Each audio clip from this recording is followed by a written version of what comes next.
Yo, what's good, YouTube? It's your boy Downs Reacts back with another video. Today we're reacting to 10 biggest letdown teams in NBA history. This video is from a year ago, so we're not going to see this year's Lakers on there. But hopefully, I believe this is a non-stop sports video. Hopefully he revised this list and put them on the list. We didn't even make it to the play-in this year. Oh my goodness, man. I thought we were going to at least be like a first round exit or something. Because before the season started, people were saying how we're a super team this year. I didn't see LeBron, AD, and Westbrook working out. For one, AD hates playing center. If AD plays center, I feel like it could have worked better. Westbrook, his ego wasn't going to let him come off the bench. And even if you wanted to start him and LeBron, both ball-dominant players, but LeBron's the better playmaker. So the ball should definitely have been in his hands. But yeah, it was destined not to work out from the beginning. That's just me. Let's get right into the list. NBA free agency is sometimes even more exciting than the game itself. This Boston Celtics team is also a letdown. The way they go on about, like, you would think they've been a super team multiple years, winning back-to-back championships. But in their reign, they only got one championship. One. So, I mean, they got to chill out. Like, the way Paul Pierce and Ray Allen, well, not Ray Allen, more so Paul Pierce and KG going about that one championship. And then you got Rondo, like, they all couldn't stand Ray Allen for, like, I think they just squashed their beef or whatever recently. And I don't even know if him and Rondo squashed it. It was just him more so squashing it with Paul Pierce and KG. Especially when a team signs a big free agent and its fan base starts dreaming of a possible championship parade. But with great expectations, sometimes comes the even greater disappointment. Here are the teams who have had the biggest letdown seasons in NBA history. 2019-2020 Los Angeles Clippers. Yeah, this was team, they were supposed to be the better LA team, this, that, and the third. But they flop. They proved they took the C out of their name for Clippers and became the Lippers or the Flippers because they flopped. The latest disappointing team has got to be the last season iteration of the Clippers, which we covered more extensively in the history of the Clippers curse, which now lasts over 50 years. I feel like for the first if the time Clippers wasn't in LA, it wouldn't be that. Like, Clippers need to go to like a smaller market. I feel like San Diego would be cool, but I want them to get out of California in general. Vegas, I don't know if Vegas would have a good crowd when it comes to like sports. Like, how's the Vegas Raiders looking? My bad, I'm back. But yeah, like I was saying, I wonder how the Vegas Raiders, like, I'm pretty sure the fans not as diehard as they were in Oakland, but I feel like more people in LA will be Lakers fans as opposed to Clippers fans. So the Clippers moving out of LA, like the real Clipper fans, I don't feel like it'll bother them. Like, especially if it's like the San Diego, Vegas, keep it, or they could bring the Sonics. No, I wouldn't do that. Never mind. I wouldn't move them. The Clippers wouldn't be a team I moved to Seattle. But that's just me. Franchise history, a marquee free agent had decided to join the Clippers instead of the Lakers or any other team, and the world went mad. Led by Kawhi and Paul George, and two perennial sixth man of the year candidates, and a bunch of dogs on defense, the Clips were title favorites all season long. But instead of holding Larry O'Brien, they inexplicably lost a 3-1 lead in the playoffs to the Nuggets and extended the curse. They are still one of only 3 teams never to reach conference finals. And this season might have been one of the sourest pills to swallow for all of their fans. 2015-2016 Golden State Warriors. 72 wins don't mean a thing without the ring. This was the sign on the t-shirt Chicago Bulls wore in the 1996 playoffs after completing the record-breaking 72-win regular season. The Bulls won their ring, and that record seemed to be unbreakable. And then came the Golden State Warriors 20 years later, with their small ball and best three-point shooting the NBA has ever seen. Curry, Clay, Dre, and Iggy led the Dubs to a 73-9 season and seemed like a lock to repeat as NBA champs. After they won their third game in the NBA Finals against LeBron and the Cavs, they looked unbeatable, and everybody thought the Cavs were toast. And then Draymond got suspended. LeBron and Kyrie went ballistic, and the Cavs became the first team to come back after a 3-1 deficit to win the finals. With a loss like that, the winningest season in NBA history got Didn't even tarnished matter and no can't more. be looked at as the best. Just ask Scotty, Michael, or any other Bull from 1996. They will promptly say that 73-9 don't mean a thing without the ring. 2010-2011 Miami Heat.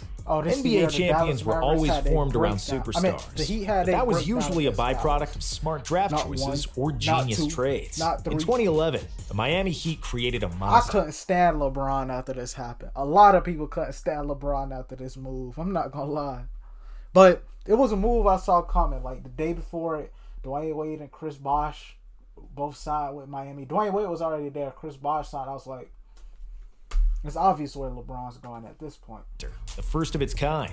It was a super team based on player decisions, who decided to join forces and bring their talents to South Beach. Then came the notorious celebration of not one, not two, not three, not 7 NBA titles before a second of basketball was played, and the Heatles became the grandest villains of the NBA. People hated Miami and LeBron, but they couldn't really say anything because Miami was winning. They dismantled James's old nemesis, the Celtics, and then the Bulls with MVP Derrick Rose. Everybody expected them to do the same to the Mavericks, who had a Cinderella season Yeah, the centered around Mavericks Dirk and who were a really supposed to heavy get to underdog in the It was supposed finals. to be- In everybody Game thought it was 4, gonna be Lakers versus Heat. with the Heat leading I 2 wish we games got that matchup of LeBron versus Kobe in a final setting at least once in their career. I feel like that would have really won, and a double-digit lead in the fourth. It seemed like LeBron's promise was on point, and that the first of the promised 7 titles was on its way. And then they blew the lead and lost Game 4, and soon, the series. James played unrecognizable passive basketball and shrunk in the clutch like the Monstars in Space Jam after they returned the talents they stole. It was one of the most disappointing performances from a superstar ever, and Skip Bayless and the rest of the world who hated LeBron surely enjoyed themselves at the time. Facts. Ate that 2003-2004 Los Angeles Lakers. Yeah, The Lakers were the most dominant team in the early 2000s, with 3 consecutive titles on the back of prime Shaq, the most unstoppable physical force in basketball history, and Kobe, who grew into the best guard in the league. In 2003, they lost to Tim Duncan and the Spurs, and the team made some big offseason moves. By adding NBA legends Karl Malone and Gary Payton, the Lakers looked stacked. Despite Malone and Payton being past their prime, Yeah, they was washed Malone up, but still the averaged fact- 20 and 8 the season before, and was one of the best power forwards in the game. Payton also averaged 20 and 8 assists the year before, and the Lakers were looking like a sure bet to win it all once again.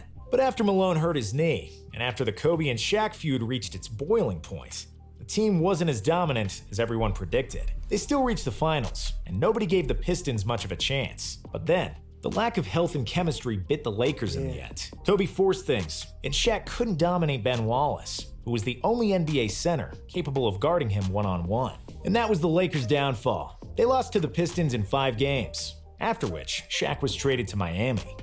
The 2006-2007 Yeah, this was the Dallas team that got beaten. They had like a 66 wins season, got put out in the first round. That's probably the biggest letdown of the videos. I'm not gonna lie. Being the first seed, losing to the 8th seed, that's crazy. Dallas Mavericks.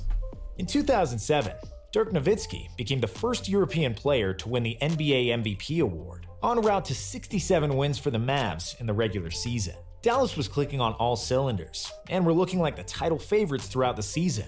Everyone thought they would make quick work of the 8th seed Warriors in the first round, on their way to the finals. The Warriors had a great team around Baron Davis, Jason Richardson, and Steven Jackson, and they believed they could produce an upset. The We Believe Warriors then became the slogan and the name for the team. And with the whole city buzzing, the Warriors became the first team to win the first round series as an 8 seed. The Mavs' failure was one of the biggest disappointments of this millennium, and for a team that strived for a title, a first-round exit was an abomination. 1996-1997 Houston Rockets. I forgot about them. I forgot LeBron's Charles decision to Barkley team and up Clyde into a Drexler. big 3 got a lot of flack, with hundreds of jerseys burning, and many analysts, including Charles Barkley, saying that the decision was the weakest move they've ever seen, and that his generation didn't chase rings. Well, But he Sir did. Charles really jumped the gun there, considering he did Oh, exactly Scottie the same Pippen was on thing as that team LeBron too? just 14 years Crazy. earlier. Chuck joined 2 All-Stars in Houston 1 year after they won their championship, and tried to win a ring that eluded him in Philly and Phoenix. Oh, with never mind. Olajuwon, Drexler, and Barkley, and I a was about to say, formidable Scottie could bench, not have the been on Rockets that had team. arguably the best roster in the league and were considered as a team to beat in the West. Despite huge expectations, Houston fizzled out in the Western People really Finals think if against Jordan Malone, didn't Stockton, go and play the baseball for those 2 years, he'd really have 8 rings. Hakeem wouldn't have none.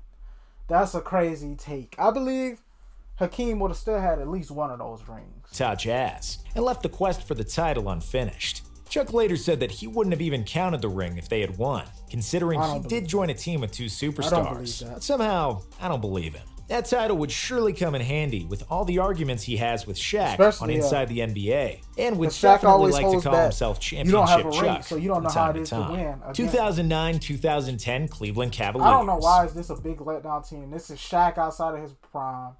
Mo Williams was his second best teammate.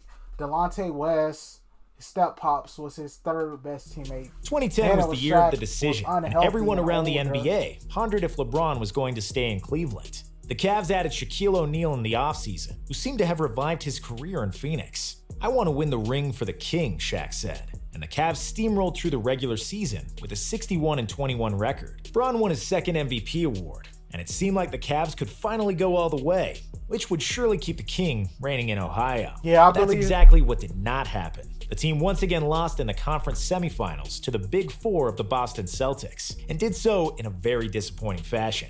Shaq was too old and overweight, and the Cavs simply didn't have enough around LeBron, who himself played a couple of uninspired games against Boston, further extending the narrative of a failed marriage between James and the Cavs front office, proving that LeBron's decision was the correct one. 2013-2014 Brooklyn Nets. The 2014 time that trade was looked at as a win-win for real. Like, it was looked at as Brooklyn got the good team for now, and Boston gonna do this great thing in the future. But the Brooklyn being the team 14 Nets served as a prime example for all the future GMs of how not to construct an NBA roster.